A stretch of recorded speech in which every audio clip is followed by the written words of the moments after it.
Então, pessoal, agora eu vou falar um pouquinho mais sobre diabetes do tipo 1.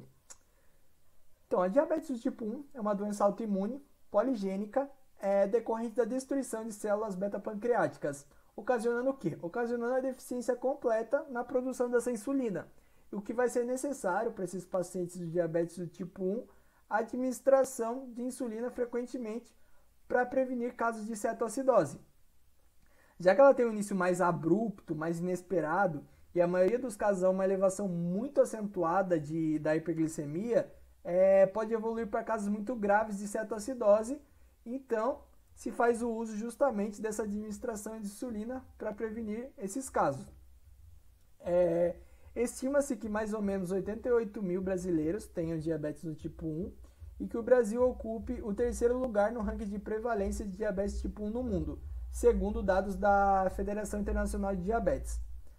Por mais que essa prevalência esteja aumentando, ela ainda corresponde a apenas 5 a 10% de todos os casos de diabetes, como eu já havia falado nos slides anteriores, sendo mais frequentemente diagnosticado em crianças e adolescentes, tendo ali seu pico por volta entre 10 e 14 anos, mas também pode ocorrer em jovens adultos, não sendo tão frequente como crianças e adolescentes. Ocorre também tanto em homens quanto mulheres. E os sintomas, como eu já havia dito anteriormente, eles ocorrem de forma mais inesperada, mais rápida, e são eles principalmente a vontade de urinar excessiva, a sede excessiva e o emagrecimento. Agora falando um pouquinho mais sobre diabetes do tipo 2. A diabetes do tipo 2 ela possui uma etiologia complexa e multifatorial, envolvendo diversos componentes genéticos e ambientais. Diferente do diabetes do tipo 1, o diabetes do tipo 2 ele tem sintomas de forma mais indiciosa e mais leves, então ele demora mais para apresentar os sintomas do que um paciente de diabetes do tipo 1. Então, geralmente, os sintomas vão se manifestar ali em indivíduos a partir dos seus 40 anos, mais ou menos.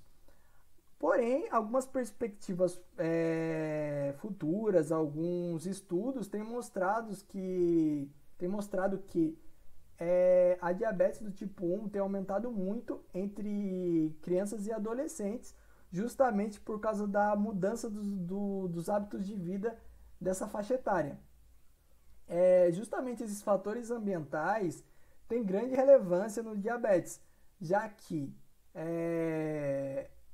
o hábito de não fazer atividades físicas regularmente, se alimentar de maneira irregular, contribui muito para a obesidade, e a obesidade é um fator de risco para o diabetes, tipo 2 principalmente. O desenvolvimento e a perpetuação dessa diabetes, ela se caracteriza principalmente por defeitos na ação da insulina, ou também chamado de resistência à insulina. Em pelo menos 80 a 90% dos casos é associado ao excesso de peso, justamente a obesidade, e a outros componentes da síndrome metabólica. Com menor frequência, indivíduos com diabetes do tipo 2, eles apresentam sintomas clássicos de hiperglicemia, como poliúria, polidipsia, polifagia, um emagrecimento meio que inexplicado, vamos dizer assim. E raramente a cetoacidose ela é uma manifestação inicial do diabetes do tipo 2. Ela é mais frequente no diabetes do tipo 1. Ainda que a maioria dos pacientes com diabetes do tipo 2 sejam assintomáticos, a presença de fatores de risco já impõe um rastreamento para o diagnóstico precoce. Sendo assim, falar dos fatores de risco para uma possível pré-diabetes ou diabetes do tipo 2 é importante. Então, vamos falar um pouquinho sobre os fatores de risco. Os fatores de